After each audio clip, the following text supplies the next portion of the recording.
menyelam cari besi, potongan-potongan besi tua di kapal, kok nyelam nggak balik lagi gitu. Akhirnya saya tunggu kenapa jam sekolah tidak sekolah. Dan disitulah ada kerentak gitu di hati. Allah takdirkan saya kelak bisa hidup bersama dengan anak-anak itu yang lebih banyak. Ternyata Allah jawab 25 tahun kemudian ketika yayasan ini berdiri. Saya ingat doa itu. Makanya teman-teman yang di luar sana, jangan pernah berpikir doa itu tidak dikabulkan.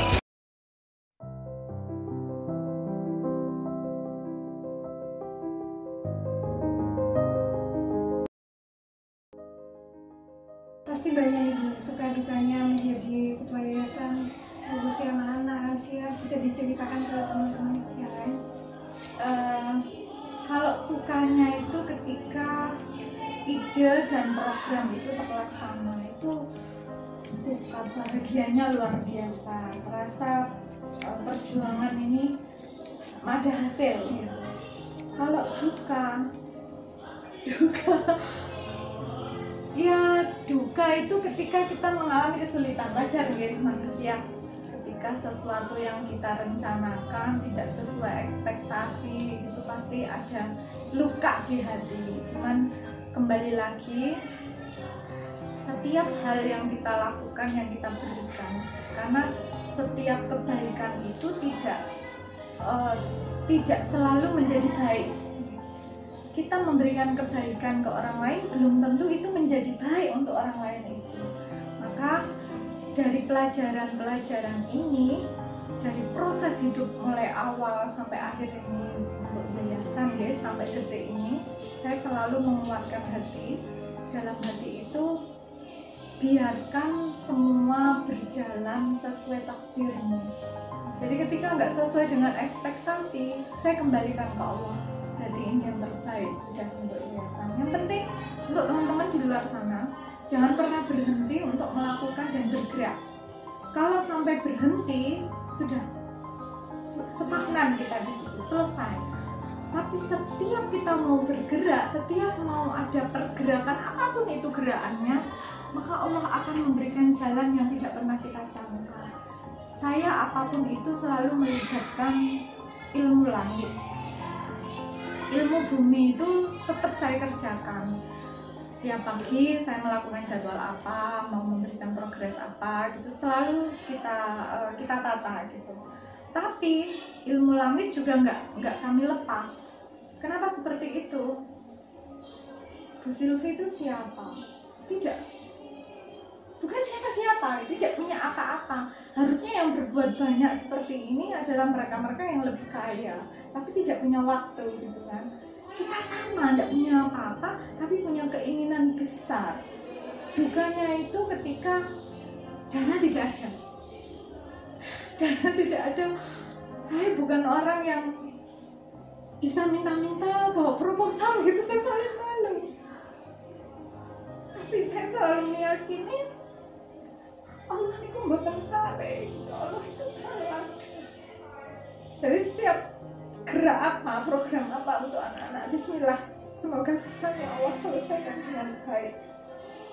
Kayak sekarang tanah wakaf itu seperti mimpi. Tanahnya anak-anak semuanya ini, hartanya anak-anak semua itu seperti mimpi. Gak ada di rencana saya harus seperti ini, harus tidak. Saya mengikuti saja alurnya. Kalau program ini selesai, saya lanjutkan program berikutnya. Kalau selesai, saya program berikutnya. Kenapa? Yang saya pikirkan bukan yatim sekarang, tapi yatim yang akan datang 20 tahun lagi, 30 tahun lagi setelah kita tidak ada. Saya yakin selama yatim ini masih ada, perjalanan perjuangan itu terus akan mengalir. Saya yakin nanti ada Bu Sylvie yang lain. Pada dasarnya begini Bu, saya sering sih mendengar orang-orang ngapain, dapat apa gitu, capek-capek dari pagi sampai malam. Saya di sini kan dari pagi sampai malam, dari pagi sampai malam. Dapat apa, gajian juga enggak gitu kan. Kadang saya juga berpikir, Kalau saya masih di titik itu mencari gaji, ngapain saya tinggalkan toko saya, usaha saya di rumah? Ada yang kita lupa, bahwasannya yatim itu dimuliakan Allah, fakir miskin itu disukai sama Rasulullah, dicintai gitu. Kenapa saya harus bergerak di fakir miskin, di lansia? Beliau-beliau semua ini, orang-orang ini semua dicintai sama Rasulullah. Saya di sini bukan orang alim, kita bukan orang yang ahli ibadah, sama kita juga banyak maksiat, sama. Cuman yang menguatkan saya ketika saya sedih, ketika tidak sesuai dengan ekspektasi gitu. Kalau Allah jumpakan siapa yang mencintai yatim, yang mengasihinya seperti anak kita sendiri, memberikan makan makanan yang layak, mengikuti lampahan-lampahannya Rasulullah mencintai orang-orang miskin gitu, maka Allah jumpakan kelak dengan baginda kita Nabi besar Muhammad berjarak 2 jari. Ini pun saya nggak punya kekuatan yang lain, harapan-harapan yang lain tidak sama sekali. Lillahi ta'ala nggak ada. Saya hanya kepengen Sylvie yang indah, Sylvie yang masih banyak berbuat dosa ini masih diberikan kesempatan sama Allah berjumpa dengan Rasulullah, kesini bareng-bareng bersama yatim. Makanya saya nggak pernah henti mengajak teman-teman semua, para donatur, ayo kita rebut. Di Kamal ini luar biasa, ada betul-betul yatim di sini. Bahkan banyak orang-orang yang datang ke sini memaksakan untuk merawat anak-anak ini yang bukan yatim, notabene ditinggal perceraian gitu. Saya menguatkan juga, jangankan yatim 40 hari, meninggal sekarang itu sudah statusnya yang dimuliakan Allah, anak-anak yang dimuliakan Allah dengan takdirnya. Maka yang perceraian itu cari dulu ayahnya, matikan dulu ayahnya, baru ada status yatim kami terima. Jadi tidak ada syarat yang harus menyulitkan gitu. Mati dulu orang tuanya baru kami terima. Dan kami di sini tidak merebut hak asuh. Sama sekali pengurus saya larang untuk menggantikan orang tua, tidak, kami tidak menggantikan, tapi memberikan kasih sayang itu sebagai pelengkap, sebagai bunda asuh. Kenapa dari bahasa umi tadi saya bahas diganti dengan bahasa bunda, supaya jelas antara ibu kandungnya sama bunda asuhnya. Jadi ayo para sahabat semua, donatur di rumah, teman-teman yang di luar sana, semoga ini memotivasi kita bahwasannya yatim itu dimuliakan Allah. Jangan pernah ada ragu. Jangan tahu pengeluaran yayasan itu 60-70 juta, apalagi di masa pandemi ini. Sulitnya Masya Allah, tapi selalu ada di detik-detik terakhir.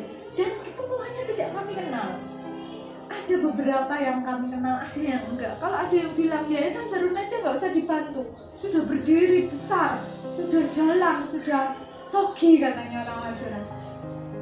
Malah saya berkeberatan kalau dibantu. Kenapa? Karena kami di sini tidak menyisahkan uang di rekening. Kami semua alokasikan untuk sistem yang sudah berjalan, baik itu pendidikan anak kita yang sudah di pesantren, pendidikan anak kita yang di TK, PAUD. Kami juga ada lembaga pendidikan di sini, dan baik mereka yang di dalam panti maupun non panti. Pertanyaannya, kalau ada yayasan yang tidak bisa berkembang, kenapa dilanjutkan? Kenapa tidak ditutup aja? Nah, ini hal-hal yang terus saya gaungkan di LHS. Ayo teman-teman seperjuangan, kita berjuang sampai titik penghabisan. Jangan ada kata mundur apalagi ragu. Mereka dimuliakan sama Allah. Kenapa kita yang khawatir gitu? Urusan nanti rezeki, kesulitan-kesulitan, kita gerak saja, maka Allah sendiri yang akan menuntun, Allah sendiri nanti yang akan menyelesaikan. Sisanya, kalau kita masih ragu, berjuang ini masih ada banyak yang kita harapkan gitu. Berjuang itu kalau saya simpel pun, jangan mencari hidup di yayasan, tapi hidupilah yayasan, selesai. Sudah, simpel aja. Kalau kita masih mikir mencari hidup di yayasan, maka tidak akan bertahan lama. Ketika kita menghadapi kecewa, ketika kita tidak mendapatkan materi, ketika kita tidak mendapatkan apa yang kita inginkan, ada rasa kecewa di hati. Tapi kalau kita menghidupi, bagaimana ya supaya yayasan ini menambah lagi, bagaimana untuk memberikan manfaat lagi, bagaimana untuk itu selalu ada semangat yang luar biasa walaupun kita capek, ngantuk, lelah. Apalagi tujuan yang akhir kita kelak dijumpai dengan Rasulullah. Selesai sudah. Mau dibayar dengan apa? Harta tidak cukup. Kalau saya ngerasa Bu Sylvie tak ganti ini loh, oleh yatim, oleh ini, tidak cukup kalau dibanding saya berjumpa dengan Rasulullah. Bu Sylvie sama tak kasih keluarga seperti ini, tidak cukup dibanding saya berjumpa dengan bayi. Itu saja, di titik itu selesai. Makanya eman-eman kalau kita sudah ngopeni terus kita mundur karena alasan keluarga, alasan kesibukan, eman sekali. Karena kita sudah di titik ini, kita rebut itu. Bagaimana caranya? Istiqomah. Karena istiqomah itu pilihan. Yang penting keluarga nggak keteteran, anak tetap kita anak sendiri, nggih. Sebagai kewajiban kita seorang ibu tetap mendidiknya luar biasa. Kalau anak orang lain kita didik dengan luar biasa, jangan bertanya bagaimana mendidik anak kita di rumah, tentunya jauh lebih luar biasa. Gitu loh.